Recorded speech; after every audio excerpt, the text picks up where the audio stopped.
It was supposed to be a night of music, joy, and memories, but when I couldn't find my wife during intermission, I looked in the wrong place, until I opened the bathroom door. She was with another man. In our clothes. On our night, I didn't scream. I didn't cry, I disappeared, and made sure her life would never be the same again. This is how I made them pay for destroying everything. Under the dim bedroom light, the sweat cooling on my skin felt like a second layer, slick and personal. Beside me, Kelly let out a sigh that was a pure physical release as her breathing gradually evened out. I'd gotten her to the finish line twice before, and this time we'd crossed it together after a mad, desperate climb. The tangle of our limbs, the smell of intimacy, and the heavy calm that follows a storm were all that existed for a brief moment. In the near darkness, her eyes opened and met mine. I leaned in and gave her a gentle kiss, a motion that seemed almost ritualistic and automatic. Her damp hair stuck to my skin as I rolled onto my back and pulled her head onto my shoulder. As the adrenaline subsided and was replaced by a nagging uneasiness that I was unable to immediately identify, my thoughts strayed back, rewinding the night's tape in an attempt to find the first tremor that preceded this tenuous calm. It appeared to have begun innocently enough: chowder, legal seafood's first oysters, our customary last Friday of the month ritual with Chuck and Beverly Conrad, the cozy cadence of our shared pasts, and simple grievances about our jobs. Then the landing of Phoenix. With light strobing across faces flushed with alcohol and anticipation, the bass throbbed through the floorboards, a tangible presence in the packed room. We quickly finished the first round, which consisted of a variety of beers and complex cocktails. Following a few required dances, they switched partners with the Conrads and laughed, perhaps a little too loudly. The atmosphere in the club changed as we waited for the waitress at the high-top table. Heads turning, phones subtly angling for pictures, a ripple of whispers. "What's happening?" Beverly's eyes were wide as she craned her neck. Then, with an entourage that exuded importance, we saw James Wilson, the Patriots' new quarterback, golden boy in disguise, walk in. With a magnetic pull drawing the club's attention, they took over a VIP area on the other side of the room. Before a second entrance created a stir. Things calmed down a little, with a low buzz taking the place of the first wave. Objectively beautiful, Brianna Brown, a local TV host, a former Miss Massachusetts, and a finalist for Miss America, is rumored to have network offers and larger markets. Her group made their home close to the DJ booth, which was closer to us. Beverly looked at Wilson and seemed to practically vibrate. "Good God," she exhaled, dramatically fanning herself. "Right now, tonight, he could park his boots beneath my bed." Kelly whispered, her eyes glassy with the same star-stricken greed. "Mine too." My stomach knotted up. Chuck's jaw was clenched as he moved next to Beverly. "Bev, it's easy there." I forced a smile in an attempt to be humorous. "Ladies, do you need a reminder about marriage in general?" Beverly waved a dismissive hand, already looking around the crowd once more, saying, "Calm down, Matt. It's only a fantasy." "Indeed," Kelly said with a cunning smile, "and even if it wasn't. Only one evening. Such a chance. What's the damage?" My fake smile vanished. "The damage?" Heat pricked my neck as I raised my voice. "Kelly, the damage is that it destroys a marriage. That's the damage." Chuck gave a grim nod. "Matt, she has a point. If we were the ones swooning over Brianna Brown over there, how would you guys feel?" With a short, sharp sound of disbelief, Kelly scoffed. "Yes, as if that would ever occur." "Why not?" I shot back. My tone sharpened with annoyance. "Do you believe that Wilson will approach you more often than Brianna will speak to us? You know, Chuck and I clean up all right. Not that we're trolls." I was annoyed by the shared, slightly patronizing sound of the two women's laughter. "Really, Matt?" Insidiously, Beverly leaned forward. "I think Kelly and I have already been asked to dance tonight 6 times. How many women have made advances on you?" "Let me guess." "Nothing." To which I replied defensively, that's because women usually don't ask. Particularly when men are obviously with their wives, it doesn't matter, they chanted, rolling their eyes almost simultaneously.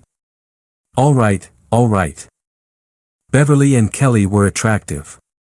Not just mommy hot, but really impressive. Chuck and I, however, weren't exactly lazy either. We went to the gym, had nice clothes, and were able to take 2 steps without getting hurt. The topic of conversation veered back toward the newest dumb reality show and safer territory work. But beneath the music, there was still a low hum of tension. Then, like she was trying to bring Tinkerbell back to life, Beverly began bouncing in her seat and giving this strange, hyperventilating clap. With her eyes fixed on my shoulder, she hissed, oh my God, he's coming over here." I turned and began to ask, who? There he was, James Wilson, moving between the tables. Stopping to take selfies while grinning like $1,000,000 as a quarterback. He exuded effortless charisma while shaking hands and working the room like a politician. At last, he came to a halt at our table, looking at each of us before focusing on Kelly. "Pardon me," he said in a bourbon-smooth voice, seemingly aiming the question at me, but his gaze was fixed on my wife. "Would you be horribly offended if I asked your beautiful wife to dance?" he asked. "I suppose you get points for pretending to be polite." I wanted to say, yeah, actually, I do mind, piss off, out of spite, then I noticed Kelly. She had a delirious smile on her face and her head was already nodding and bouncing like a dashboard bobblehead. I nodded curtly, defeated. He didn't even have to ask her out loud. She was already getting up from her chair and reaching for his outstretched hand with excitement. With a bitter taste in my mouth, I watched them leave as they made their way to the dance floor. She was radiant and obviously thrilled, and he was tall and athletic, so I had to admit they looked good together. She melted into Wilson's arms, pressing herself against him while tilting her head back to gaze up at him as the DJ changed to a slow jam with Ed Sheeran crooning something about perfection. Pure, unadulterated rage coiled in my stomach, something ugly and hot. I was on the verge of doing something incredibly foolish when a warm hand softly touched my shoulder. "Can I have this dance?" a singing voice asked. I turned around and stared directly into the most strikingly blue eyes I had ever seen, probably looking like a slack-jawed fool. Right there, Brianna Brown was grinning at me. I had the uncanny feeling that I had entered a different era. I stood numbly and let her guide me to the dance floor. It was the same slow tune. As we began to move, she put her arms around my neck and fitted her body easily against mine. Beneath the thin fabric of her top, her firm and flawless breasts pressed against my chest. I cautiously put my hands on her waist out of instinct. She grasped my hands and moved them downward, onto her back's curve, perilously near her amazing A. "All right, then." I muttered, stupidly starstruck and completely bewildered, sorry, to avoid coming across as ungrateful, but why me? There must be 10 more men in your league here. Her eyes shone with genuine amusement, and her laugh was low and melodic. "I saw what happened," she said quietly, pointing to the area where Kelly and Wilson were still fused. She must have noticed my face turning into a thundercloud. "I know how the quarterback and your wife are feeling." Her face grimly said, "I've seen it before. I'm afraid it rarely ends well." "What are you saying?" She explained, her voice barely audible over the music. "Almost every weekend. In a setting like this, a guy like him chooses someone. Additionally, the woman usually goes with him. The boyfriend and husband were left standing there, looking foolish. My anger at Kelly was briefly overshadowed by a chilly fear. Sometimes you think she'll," Brianna admitted. "They regain consciousness and return home with the person they brought. I was hoping that she might be persuaded to make the right choice if she saw you dancing with someone else." I asked, puzzled, "But why? Why are you concerned? To you, who are we?" A shadow passed over her face. She averted her gaze for a moment, and I thought I caught a glimpse of a tear before she blinked it away. "Long story," she whispered. "I might tell you at some point." depending on how the evening unfolds. She gave a slight smile. I forgot to mention Brianna. Yes, I did manage. I knew who you were. Smythe, Matt. She arched an eyebrow. Smythe? With an E and a Y. I winced. Yes, it does sound incredibly pretentious. I concluded by creating air quotes because my parents are originally from England and I wanted to maintain a connection. The song came to an end. Dazed, I muttered my gratitude, led her back to her table, and then retreated to mine. Kelly had already returned, spitting venom from her eyes. Oh, oh. She sneered, her voice brimming with sarcasm. The conquering hero returns. Enjoy your brief appearance on Miss Local News. Why is it that you're grinding on Wilson and I'm dancing with Brianna? My own rage flared. And I fired back. Is that Brianna now? She curled her lip. Getting comfortable quickly. I'll wager that you referred to him as Mr. Wilson. At that, she managed to blush a little, her cheeks a light shade of pink. I muttered, slipping back into my seat, as you say. We started talking to Chuck and Beverly again, but the air was so thick that it was difficult to breathe. Every laugh felt forced, every shared look heavy. With the help of more drinks that I hardly tasted, an hour or so passed slowly. Then Kelly said she had to go to the bathroom. Normally Beverly would follow her like a pilot fish, but Bev simply nodded this evening. Actually, I need to get my wrap from the coat check because it's getting cold, Beverly said as she got to her feet. She made her way to the entrance of the club. After a few minutes, Beverly came back and sat at the table again, looking strangely red. However, Kelly never showed up again. My stomach knotted into a fist as the 5 minutes dragged on into 10 and 15. I pushed my chair back and said, I'm going to go check on her. Beverly gave me a wide-eyed, almost scared look but remained silent. It took me past Brianna Brown's table to the restrooms. When she saw me approaching, she got up and stopped me with a gentle hand on my chest. I felt a shock from the contacts. I just need to check on Kelly, Brianna, please. Matt, she said quietly, pity shining in her eyes. She's not in there, in my opinion. About the same time she went to the bathroom, Wilson started to head for the back exit. They both failed to return. Still, she pointed to the restrooms. Check the men's, please. I will check on the women. However, I doubt that we will locate them. She was correct. There was no one in either restroom. A heavy, sickening certainty sat in my gut. We made our way back to the table. Chuck's eyes widened when he saw Brianna with me once more, but Beverly avoided my stare, looking even more terrified than before. With a dangerously low voice, I said. Beverly. Kelly appears to have left. Was she gone? Are you familiar with this? Chuck turned to face his wife after finally averting his gaze from Brianna. Bev, he asked in a stern tone. What did you do? Beverly's face was pale as she wrung her hands. She stumbled. I got her coat from the check. I gave it to her after meeting her by the front door. You knew she needed it, but how? With sickening clarity, the pieces clicked into place as I demanded. Beverly, why did she need her coat? The look in her eyes, Beverly mumbled as she went to the bathroom, tears in her eyes. She needed it to get out. If I hadn't been standing already, I would have leaped from my chair with Wilson. Did you assist her? Did you think that was a smart move? Why? My voice broke with incredulity. It's James Wilson, and Beverly made a feeble defense.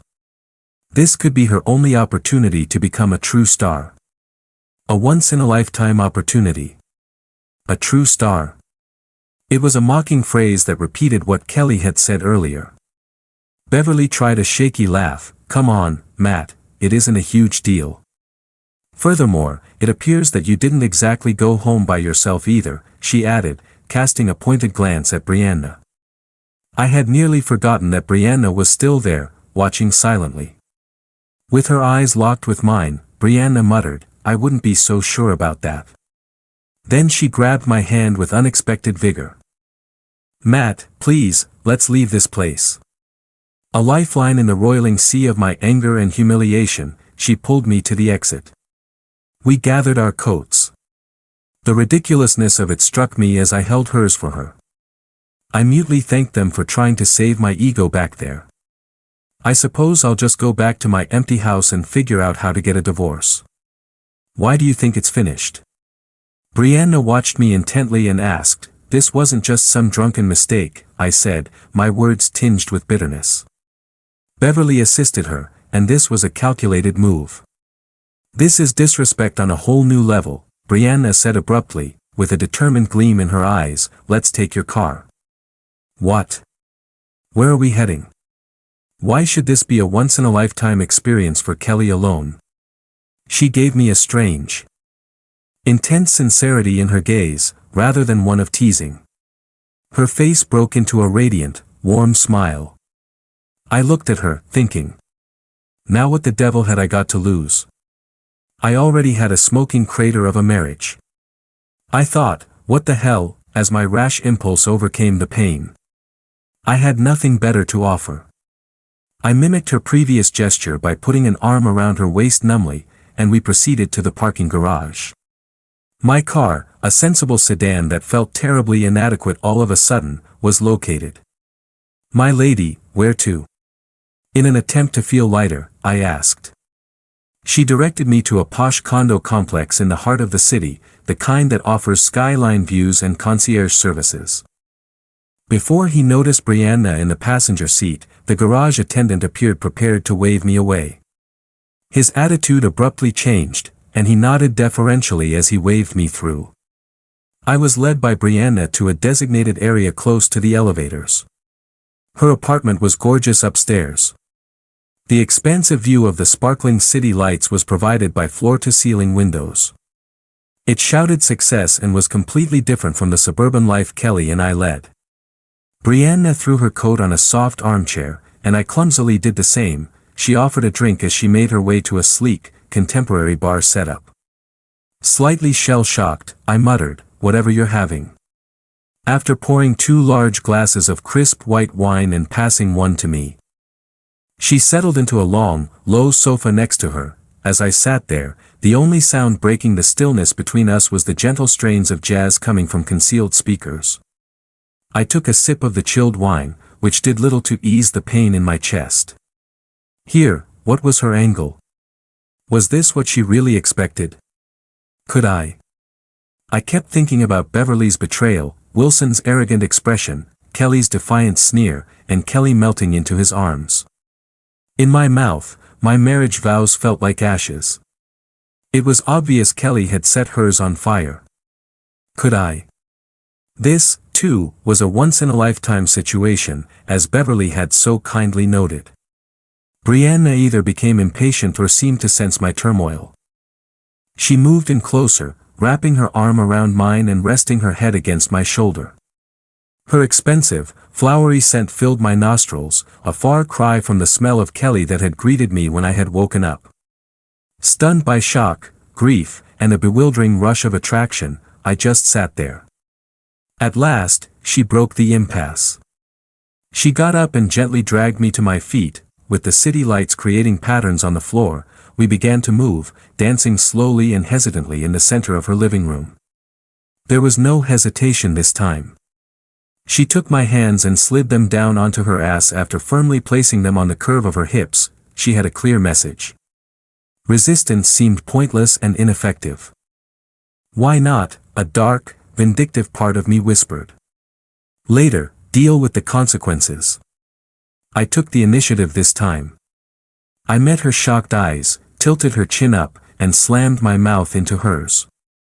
It was driven by humiliation, rage, and a desperate desire to experience something other than pain. It was not gentle.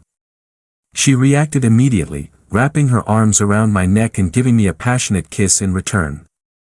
Before we finally separated, chests heaving, we stood locked together, kissing passionately and breathlessly. Her blue eyes were blazing, and her face was flushed. She took my hand and guided me to the bedroom without saying a word. We were followed by gentle music. She started unbuttoning her blouse while she sat me on the edge of the king-sized bed. As my fingers fumbled with the buttons on my own shirt, my mind was racing. She had perfect bosoms with firm peaks, but her blouse came off completely after revealing delicate lingerie. I was both enraged and intimidated by her methodical, slow movements and her unwavering gaze as she removed the last of her clothing with a polished, sensual elegance. Then she was kneeling in front of me, assisting me in taking off my own clothes, and I felt a chill as her fingers brushed my skin. I knew with a sinking sensation that I wouldn't last when her warm, deft hands found me. Instantly, the pressure increased to an overwhelming level. I believe, Brianna. I will. I gave a gasp. With a knowing, predatory smile, she simply raised the pressure. It ended a second later. I let out a guttural, raw groan as my body trembled with release. Slumping forward, I grabbed her head and pulled her up for another kiss that left her bruised. "All right," her voice husky, she whispered against my lips when we finally paused for breath, "It's my turn." I was pushed back onto the bed by her. I knew how to win over a woman, no matter what else I was. Ironically, that was what Kelly had taught me. I used all of my knowledge and abilities to worship Brianna's body tonight, driven by a poisonous mixture of anger and despair. Before long, her groans reverberated throughout the silent room as she writhed under my touch. The air was heavy with the smell of intimacy as we lay entangled together. It was not romantic. Something else was involved. Uncooked. In a desperate situation. Perhaps even exploitative of one another. Was it superior to Kelly? It was, distinct. Sharper. More hazardous, you said, I started, my voice hoarse, wanting to know why she did it. You would explain your assistance to me. Why you were concerned. She averted her gaze a little, and once more I noticed the distinct gleam of tears in her eyes. She started, in a strained, low voice, 5 years ago. I had a spouse. To a decent man. Firm. As you appear to be. He had faith in me. Helped launch my career at a small local station when I first started out. She stopped and took a trembling breath. This industry gala was attended by us. The manager of the station. Huge shot. Strong man. I was asked to dance. I didn't even look at myself. I went. Similar to Kelly. Sitting there, looking small, I left my husband. Her voice broke. Charles was his real name, but he insisted on being called Chuck. I felt it helped him come across as relatable. He wasn't. He was a user. She went on, her tone tinged with bitterness. He didn't exactly sweep me off my feet. He did, however, leave clues. Large ones. About his potential to advance my career. And that night, to my eternal shame, I went out with him. Didn't even turn to face my spouse. He tried to put on a brave front, but he was crushed, someone told me later. She took a deep breath. I wish I could describe the intimacy as amazing. Or that I had a successful career. Neither took place. It was mechanical. Ignorant. He seemed to believe that I should have experienced enough excitement simply by being with him. Rumors began to circulate about us in the meantime. The dirt couldn't adhere to him because he was so high up, but the station. They released me. Silently. With a little severance to prevent me from creating any noise. My career suffered, she said. Of course, I fought my way back, but my marriage. That had vanished. He remarried, I heard. Has children now. We used to talk about having children. Finally, a single tear trickled out and ran down her cheek. She made no attempt to remove it. Unexpectedly, my own eyes stung as I reached out and pulled her closer, considering what Kelly and I had planned for the future. We had discussed naming the children. Now it was all like something out of a fantasy book. After a while, Brianna fell asleep and curled up next to me. For a long time, I lay awake, gazing up at the ceiling. The shadows on the walls are changing due to the city lights. My mind is a battleground of opposing feelings. I was awakened by the aroma of coffee and frying bacon. In the enormous bed, I was by myself. According to the clock, it was late in the morning. My brain ached. I stumbled in the direction of the ensuite bathroom, catching a glimpse of my stubble and hollow eyes. The expression of a man whose life had just fallen apart. Brianna was standing at the stove in the kitchen, her only clothing being a long t-shirt that occasionally gave off sly peeks of her flawless posterior. She gave a tentative smile as she looked over her shoulder. "The coffee is ready," she said, gesturing to a fancy machine that was humming in the corner. The hot liquid scorched my tongue as I poured myself a mug, but I was in dire need of caffeine. At the sleek breakfast bar, she slid a plate full of toast, eggs, and bacon in front of me. The question hung heavy in the air as we ate in silence for a few minutes. As I pushed the eggs around my plate, I finally broke the silence. "From here, where do we go?" Brianna sipped her coffee slowly while wearing a contemplative look. "You and Kelly must first decide where to go," she said cautiously. "Did your marriage make it through last night? Are you both able to? And us?" The word was strange and ridiculous. She laughed a little, without humor. "We don't exist, Matt, not at this moment. We had a night filled with a variety of complex feelings. We hardly know one another. Additionally, you remain legally and possibly emotionally married until you and Kelly work things out." She leaned a little forward. "Perhaps if things with Kelly are really over. Perhaps we could meet up and check if anything has happened here since last night. But I must be honest," her eyes darkened. "Right now, my career comes first. I'll probably seize a better opportunity if it presents itself. I may need to relocate. Are you able to manage that? A long-distance affair? Additionally, my job draws attention, rumors, and gossip. I can assure you that if we did become something, it would only be rumors. However, you would need to have the strength to ignore the noise and have faith in me." She got up and moved to stand in front of me, walking around the counter. "Go home now. Look at your wife. Check to see if anything can be salvaged." She leaned in and planted her hands on my shoulders before planting a long, warm kiss on my lips. "This is my card. Give me a call. Tell me how it turns out." Suddenly, she led me gently to a door, bringing me back out into the harsh daylight to face the ruins of my life. It felt like a crime scene when I pulled up to my house. A sleek black SUV pulled away from the curb as I killed the engine. Wilson's vehicle. Kelly's eyes appeared puffy, but her stride was defiant as she walked up the driveway. She had a subtle scent of unfamiliar cologne and pricey soap. At the same time, we arrived at the front door. I inserted my key into the lock. It pivoted. They weren't altered by me. Not just yet. Without a word, she swept past me and made her way directly to the stairs. With a click that reverberated in the unexpected quiet, I shut the door. "You were where?" With her hands on her hips and an accusatory shield, she turned on the landing and demanded. I was astounded by the audacity. "Did she ask me? After you and another man vanished?" With words that tasted like poison. I said bluntly, "I was with Brianna Brown."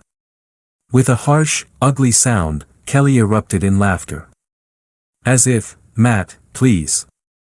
To lick your wounds, you most likely snuck into a budget motel." Something inside of me snapped at the sheer disdain in her voice. "No, ask Beverly and Chuck. She asked me to dance, and they saw it. They watched us go together." "She probably felt bad for you," Kelly retorted, throwing her hair in the air. "In order to avoid appearing like such a pitiful loser, put on a little act. She probably left you as soon as you were out of sight." This was not a productive endeavor. There was only deflection and mockery, no regret or apology. The hope that we might be able to work this out and find a way forward died and withered. There was no foundation crack here. The entire building was in ruins. I turned and headed for the closet in the master bedroom without saying anything more. I dragged a big suitcase down, opened it on the bed, and began yanking my clothes off hangers and shoving them in haphazardly. With her arms folded and a smug, incredulous grin on her face, Kelly observed me. She believed I was playing a bluff. When I hefted the swollen suitcase off the bed, zipped it shut, and walked past her to the front door, her expression only started to falter. "Wait," she uttered, her tone suddenly unsure. "You're not really going to leave because I had a brief affair, are you? Just a brief liaison?"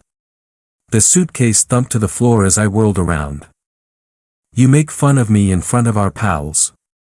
You and another man vanish. You call it a little fling when your friend helps you sneak out. No, Kelly, the total lack of respect is the reason I'm leaving. You don't have any for me. Perhaps you didn't." I inhaled deeply, allowing the subsequent words to strike me like a barrage. "Just so you know, I did stay the night with Brianna, and it was truly incredible. I returned here with the hope that we might be able to resolve our differences, but I now realize that is not possible." Once more, I picked up the suitcase. "Please don't call me, I'll decide what to do next." I walked out, leaving the front door ajar. She was watching me leave as she stood in the foyer, silhouetted against the light. I didn't turn around. I got in my car, turned the corner, stopped at the curb, and then let the hot tears of betrayal and anger fall. I drove back to the house that night, fueled by cheap motel whiskey and a destructive, burning rage. There were no lights on. Kelly must have visited Beverly's or her parents. I let myself in, my rage heightened by the silence. I immediately went to her closet and took out armfuls of her clothing, including the pricey gowns, shoes she cherished, and underwear. I swept trinkets off her vanity and collected pictures of us from the walls. I hauled everything outside to the backyard, where I stacked it close to the old fire pit and sprayed it with lighter fluid. Acrid smoke billowed into the night sky as the match flared and the pile burst into an enraged orange bloom. My face was burning hot as I stood there and watched the flames devour what was left of our life together. After that, I took out my phone, recorded the bonfire, zoomed in on a picture of a beloved sweater that was half burned and turning to ash, and sent the video straight to Kelly's number, just the flames, no message. It was unpleasant and brutal, yet gratifyingly definitive. I called a divorce attorney the following morning, feeling hollowed out and hungover. It didn't take long for Kelly to start a fight. She arrived at the house a few days later while I was there, packing additional necessities. She screamed my name as she banged on the door. I had expected this. The day after the fire, I had already had the locks changed. With the security chain securely fastened, I opened the door just a crack. "What on earth did you do, Matt? Come on in." Her face twisted in rage as she screamed. "Kelly, did you sleep with him?" I repeated the question in a chilly, disinterested tone. She spit out, "That's none of your freaking business," and pushed the door open. "It is up to me what I do with my body. Open this door now." "Then you no longer reside here," I said bluntly. I fumbled for the divorce papers and took a thick envelope out of my back pocket. I shoved them through the door's crack. "Have you been served?" Her eyes narrowed in sheer anger after widening in shock. She grabbed the envelope, tore it open, looked at the papers, and tried to get to me by jumping at the door and scratching at the tiny gap. "You're a jerk. You are a complete jerk." With the deadbolt clicking securely into position, I slammed the door shut. She pounded her fists against the sturdy wood. "Do you believe you are winning?"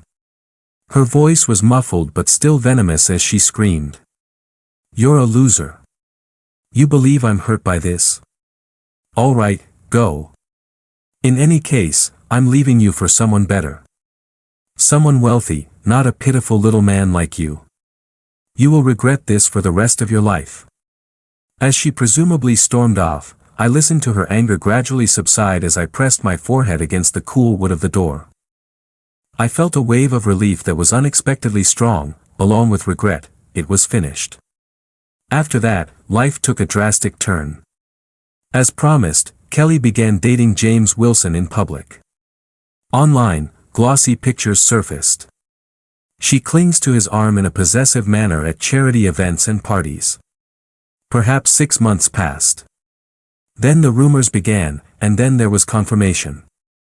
Wilson was spotted with numerous women. Their split was public and messy. After that, Kelly appeared to disappear from the scene.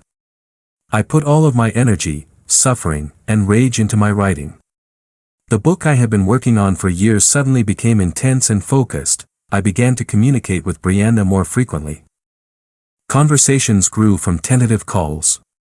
She had read my book's early drafts and provided enlightening criticism laced with support. She provided quiet support without ever pressuring or interrogating Kelly. She was the one with a publishing house contact when I completed the manuscript. I suspected she'd championed it, but she swore she'd just pass it along. It was purchased by Battles Publishing. Although it wasn't much of an advance, it was confirmation.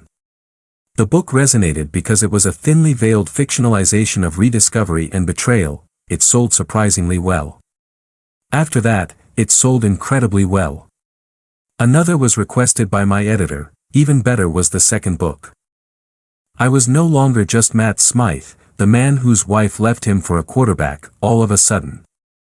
I was the best-selling author, Matt Smythe. Brianna's career also flourished. Chicago first, followed by a national morning show appearance in New York. As we achieved success, our relationship grew stronger.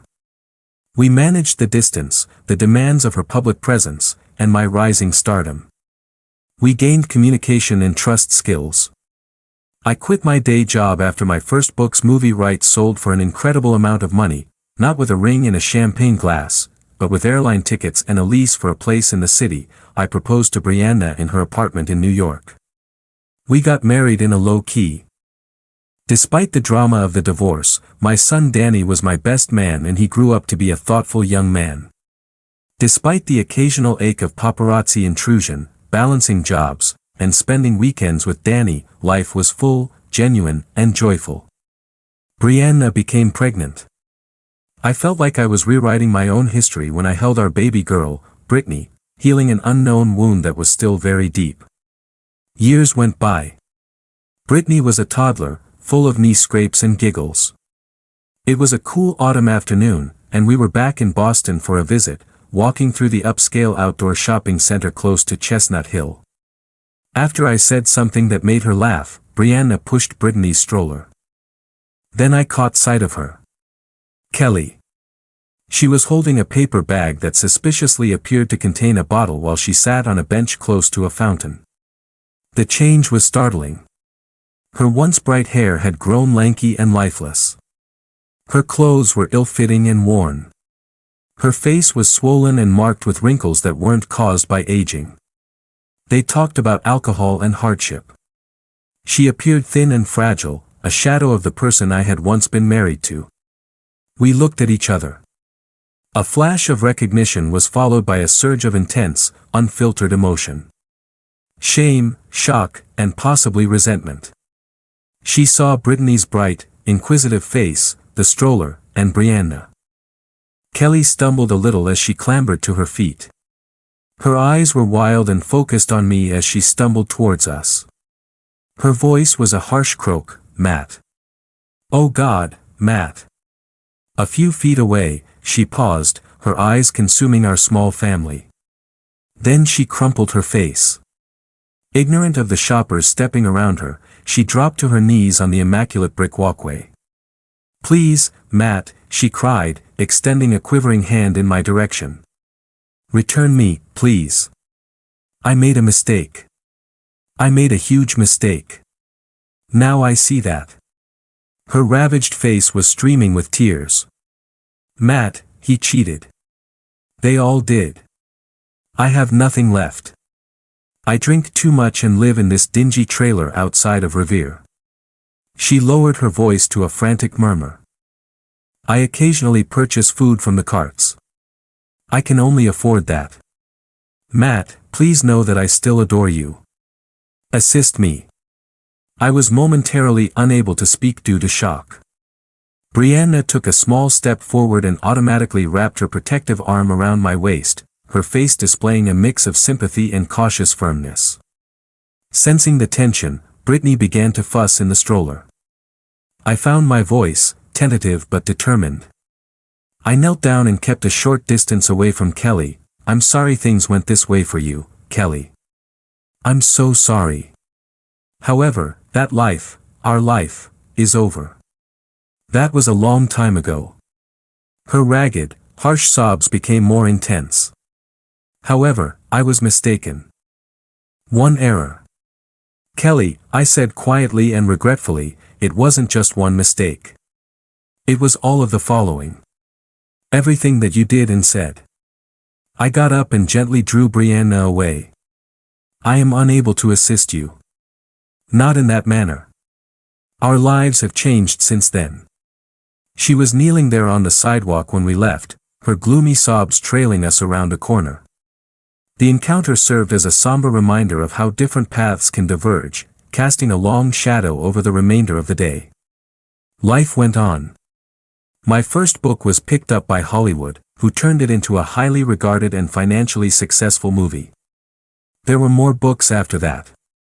More achievement. More peaceful. Contented years spent with Brittany and Brianna, interspersed with Danny's trips to college. Then my phone rang on a Tuesday afternoon. Something compelled me to answer even though caller ID displayed an unknown number. Matthew? The voice was reedy, thin, and instantly identifiable. Kelly's mom. A choked sob did indeed come through the line, Elaine. Another sob from Kelly, Matthew. She was discovered in her trailer this morning. Her voice cracked utterly. Matthew, she wasn't breathing. They said it was the paramedics. The view of Central Park suddenly lost all meaning as I stood motionless in my bright office. My chest began to feel cold. I'm so sorry, Elaine. I struggled to find the right words. With tears and something else in her voice, she begged, we need help, Matthew. Anger over the funeral.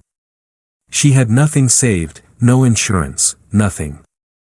We saw the movie, Matthew, so please, you're successful now. Her tone then changed, turning from grief to outright accusation. You realize that this is your fault. The facade of politeness broke as she let out a sudden shriek. You broke her when you threw her out of that dumb fire. After you left her, she was never the same. You are to blame for ruining her life. I didn't argue or stand up for myself. What was the purpose? The words swept over me as I listened in silence as she let out her sorrow and blame. At last, her outburst faded and was replaced by ragged sobbing. I whispered, I'll send money, Elaine. Please let me know where you need anything for the arrangements. I jotted down the details she muttered while crying. She sounded completely defeated as she whispered, thank you, Matthew. She ended the call with a final goodbye, I hope you're happy. The silence was deafening as I stood there for a long time with my phone still pressed to my ear. A deep, heavy sadness swept over me. Sorrow for Kelly's life, the vibrant woman she had been, and the unattractive way it had ended. Elaine might have been correct. Perhaps I was partially to blame for the fire and the stern remarks. But like us, Kelly had made her decisions. I took a seat at my desk. Lowered the phone slowly, took out my checkbook, and sent the money.